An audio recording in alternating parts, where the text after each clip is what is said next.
right, UPSC aspirants, get ready for today's deep dive. We're going straight to the headlines with this one. Satellite internet. Yeah. The hot topic right now. And not just for, understanding current events, but absolutely. also for acing your mains exam. For sure. So we're digging into a recent Indian Express article Okay. that really got us thinking. Now, you've all heard about Starlink keeping Ukraine online, right? Yeah, definitely. But what if I told you there's a European competitor out there Okay. that's seen its value just skyrocketed since the war began? That's interesting. Yeah, it is. It's kind of wild how a conflict on the other side of the world I know, right? can have such a huge impact on the tech landscape. Absolutely. I mean, look at Ukraine. Their internet infrastructure has been absolutely devastated since the invasion. Devastated. They've had to turn to satellite internet, It makes sense. especially for their military. It's almost like a scene out of a sci-fi movie, right?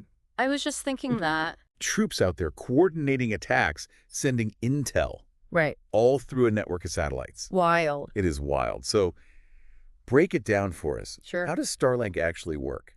Okay, so picture this. Okay. You've got this web of thousands of tiny satellites. Tiny. Tiny compared to the traditional ones, right? Right.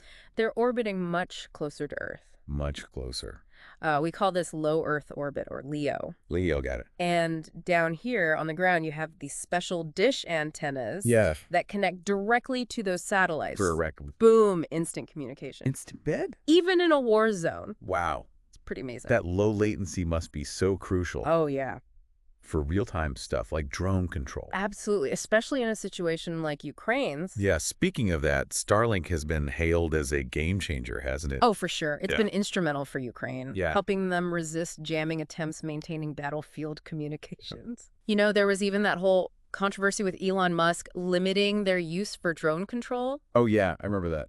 It really highlights the power these private companies have in modern warfare. It does. It really does. So it begs the question, is Starlink the only player in this game? That's where things get interesting. Okay. Enter Eutelsat, Eutelsat. a Franco-British company that recently merged with OneWeb. OneWeb. And this merger, Yeah. it gives them control over the only other fully operational global EO satellite constellation. Besides Starlink. Besides Starlink, exactly. Okay, so we've got a two-horse race in space. Looks like it. But if they're both using EO satellites, Right. what sets them apart? Okay, so first off, scale. Scope. Starlink has a massive network. Yeah. Over 7,000 satellites. Wow, 7,000? While Eutelsat has around 630 in EO Okay. and 35 in geostationary orbit. Wait, hold on. Geostationary. Yeah, you got That's different from LEO, right? It is, yes. Remind me, why would they use both? Good question. So geostationary satellites, they sit much higher up. Okay. They're fixed above a specific point on Earth.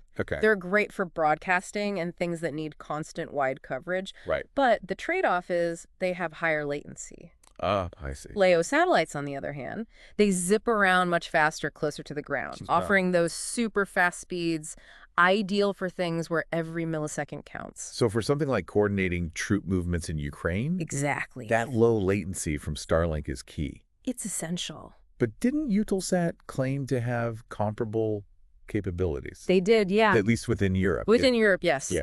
They advertise speeds of 150 millites Okay. compared to Starlink's 200 millipedes. It's not a huge difference. Maybe not on paper, Right. but remember, every bit of bandwidth matters in a conflict zone. That's true. For transmitting large data files, Yeah. real-time video feeds, things like that. But there's another factor we got to consider. Oh, for sure. Cost. Eutelsat's terminals are way more expensive. Significantly more expensive. Like how much more? OneWeb terminals, which Eutelsat now controls, Right. they come with a hefty price tag, $10,000. $10,000. Whereas Starlink terminals are much more affordable. So that cost difference. Huge factor. Especially for governments or organizations with, Yeah, limited budgets. absolutely. So it's like Starlink is the more accessible option. It seems that way. But Eutelsat is kind of positioning itself as the premium, Yeah, more secure choice. makes you wonder. It does. Oh, and we can't forget about SES Yes. and their O3B mPOWER satellites. Another big player. Right. They are, but their focus is a little different. Okay, how so? They specialize in providing satellite internet services to governments and militaries. Interesting. Not really competing with Starlink or Eutelsat for the average consumer. So a more niche market then?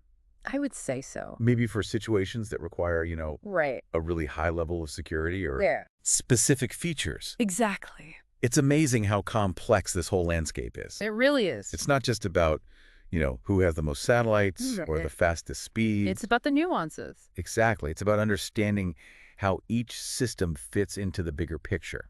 The geopolitical picture. Exactly. And that's what makes it so fascinating. And important. And important, especially for you, UPSC aspirants out there. Oh, absolutely. This isn't just about tech.